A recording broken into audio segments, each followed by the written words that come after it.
Hundreds of years ago, during the Hebrian Age Nile, the blacksmith works hard until he creates the masterful sword of his carrier. He then shows it to his young son Conan to teach him about their god Crum and the riddle of steel, which every warrior must solve before they can enter Valhalla. Niall also tells Conan that he shouldn't trust men, women, or beasts. He must only trust the sword. Some time later, the people in Conan's village are having a normal day, when suddenly mysterious black riders wearing a symbol of a serpent with a head on each end show up at the village and begin killing the locals without mercy. The villagers fight back as much as they can, but they lack proper training and don't last long. Niall manages to use his fantastic sword to kill several of the attackers, but the riders send their dogs to overpower him and eat him. While death and destruction take over the village and huts are burnt down, Conan's mother Maeve takes out her own sword and stands guard over Conan while holding his hand. Thulsa, the leader of the attackers, approaches the pair with his two lieutenants, Rexart and Thorgrim, who give Thulsa the sword they took from Niall's body. At first, Maeve continues to stand her ground, but soon Thulsa uses his piercing eyes to make her submit. Then he pretends to turn around only to suddenly behead her. A devastated Conan watches how Thulsa keeps the sword his father made. Then he and other the village children are taken away in chains to be sold as slaves, while their village burns. Eventually, Conan and some of the children are sold to the Vanner tribe, and they join other kids at a gigantic outdoor grain mill called the Wheel of Pain. Their job is to push the spokes of the wheel all day long, and soon time begins passing quickly. Many years later, Conan is now an adult, and he is the only one left pushing the wheel. One day the mill is shut down, and Conan is purchased by Redbird, who makes him a pit fighter. When his first thrown into the pit, Conan is very confused, and his enemy manages to quickly wound him by taking advantage of the element of surprise.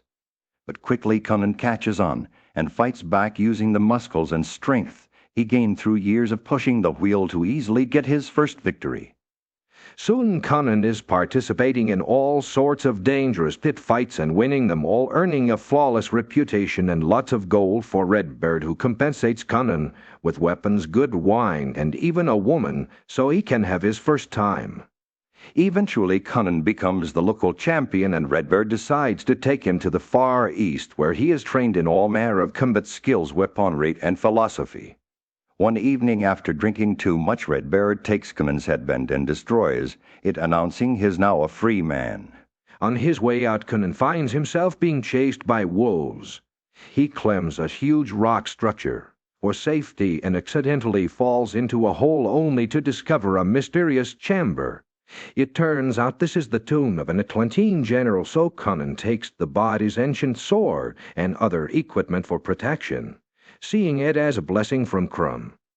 Then Conan goes back outside, and after using the sword to free himself from his shackles, he fights the wolves, killing them to get their pelts. Afterward, Conan travels for a while until he comes across the hut of a beautiful witch who appears to be able to offer glimpses of the future. She invites him in and offers to tell him his fortune. So Conan asks about the symbol of the serpent with two heads that he saw as a child. The witch says she can tell him about it, but she wants something in return. Conan accepts to take care of the witch's need, and in the middle of their shared passion, the witch reveals that he'll find the symbol in the land of Zamor. Suddenly, the witch begins shape-shifting into a demon and intends to capture Conan. But after some struggle, Conan manages to throw her into the fire. The witch explodes in flames, turns into a fireball, and floats around the hut once before rushing out through the woods. The next morning, Conan leaves the hut and finds a thief called Sabote chained outside. After exchanging a few words, Conan decides to release him, and they end up teaming up. As the men travel together, Sabote introduces Conan to thievery as a profession, and they move from town to town practicing their trade. Conan also keeps asking everyone they meet if they have seen the strange serpent symbol. An old man tells them that there is a snake cult of growing power with temples in many towns, including this one, but he doesn't know if they use the symbol he seeks. It's still a clue, though, so Sabota and Conan decide to raid the temple, which is rumored to have great treasures, including a huge room called the Eye of the Serpent. As they prepare to climb the temple's tower, they suddenly notice a woman in the shadows, so they confront her and discover that she is also a thief named Valeria.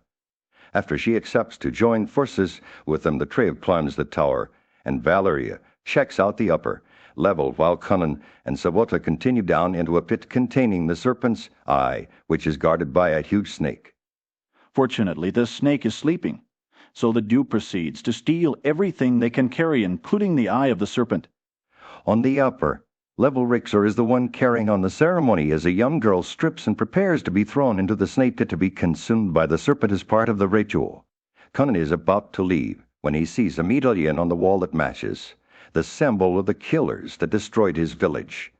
He steals the medallion, however. He takes too long and the snake wakes up. The beast immediately attacks, so Conan and Sabotai fight against it to kill it without being heard by the people above. The ceremony reaches its climax and the girl falls into the pit, only to discover that the snake is dead and to see the guys getting away.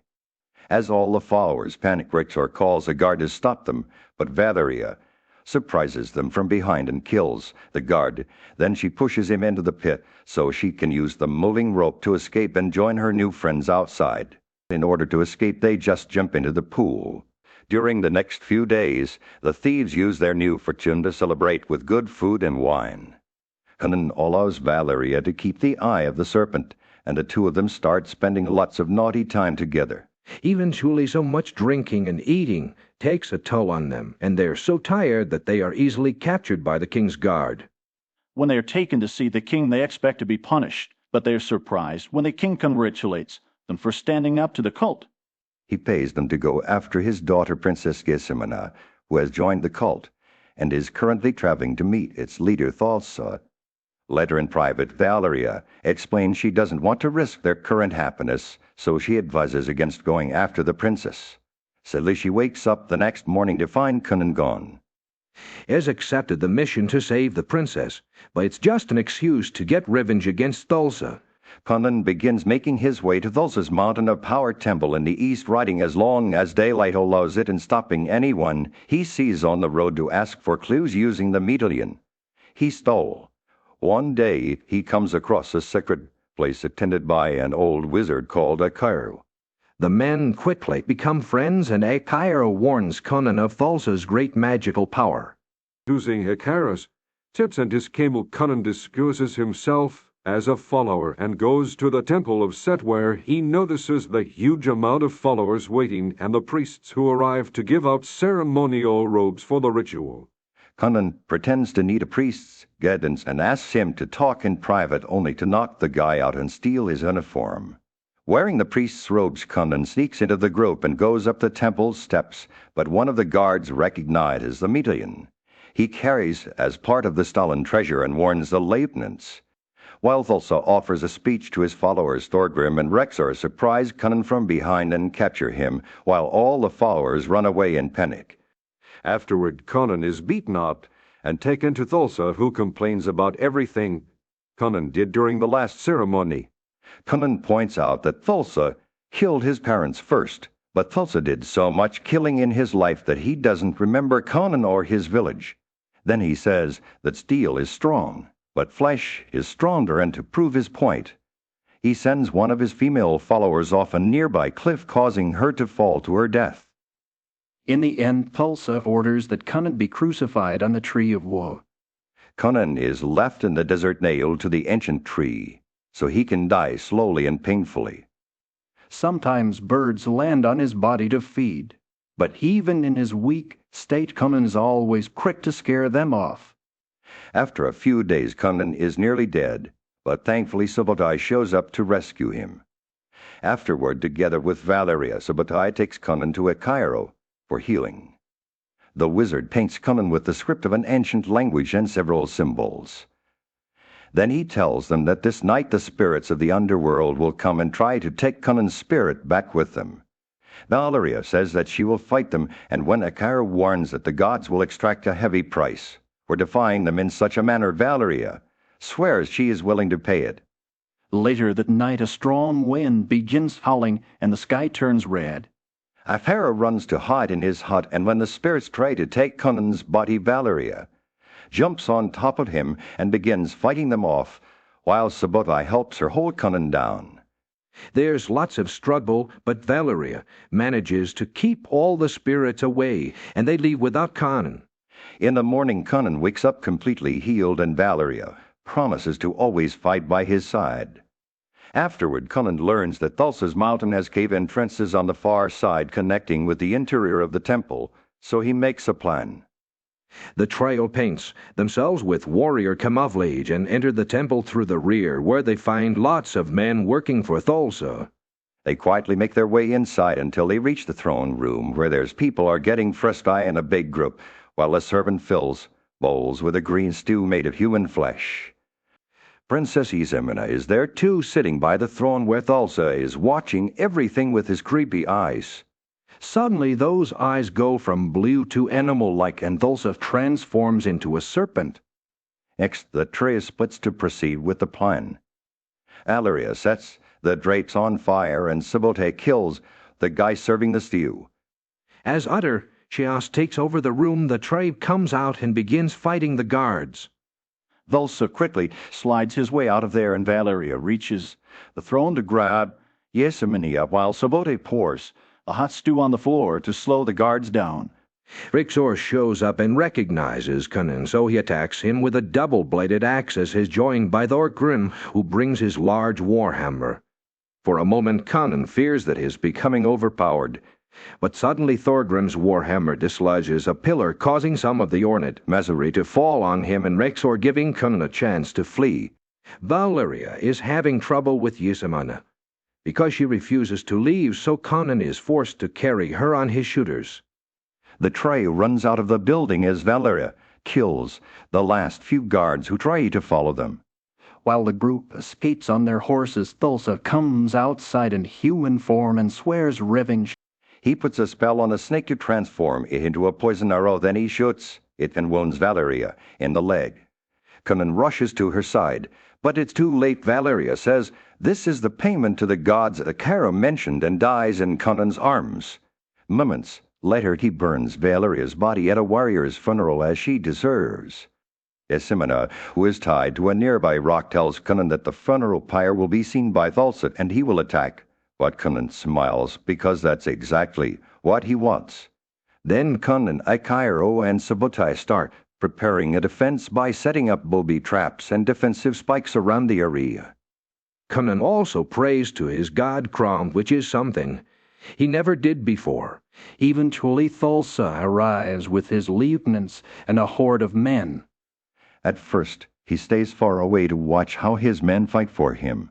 But despite being outnumbered, Conan and Sabotai do a great job at dispatching most of the troops using calculated moves, the element of surprise, and all the traps. Thorgrim is killed by one of these traps, causing a furious Rixor to come after Conan with Niall's sword. When Rixor is about to deliver a killing blow, a Valkyrie suddenly shows up to ask Conan if he wants to live forever. It turns out to be the ghost of Valeria, who is here to fulfill her promise to always fight by Conan's side. Healing, reinvigorated, Conan manages to slay Rixor, breaking his father's sword in the process.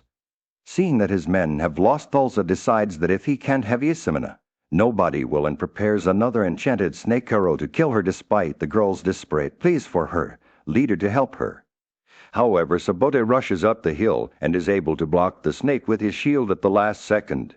Defeated, Thulsa rides away, and Isemina now appears to be free of his indoctrination thanks to having seen his true face. Later, In the evening, Thulsa is conducting another ceremony, while a horde of followers stands on the temple steps with torches. Suddenly Conan appears behind Thulsa, who stays calm and says that Conan can't kill him because Thulsa is the only purpose Conan has in his life. For a moment, Conan is hypnotized by the power in Thulsa's voice and stare, but remembering what happened to his mother, Conan manages to snap out of it and beheads Thulsa with the hilt of Niall's broken sword. Then he holds Thulsa's head up to the crowd before tossing it down the steps.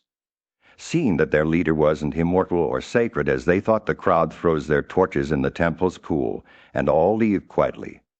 Afterward, Conan sits on the steps of the temple alone, thinking about what to do next. He decides to throw a burning oil lamp into the temple to burn it down. Then he picks up Yesamuna to return her to her father. In the end, Caro speaks, saying that Conan will have many adventures, and that one day Hel become a king by his own hand.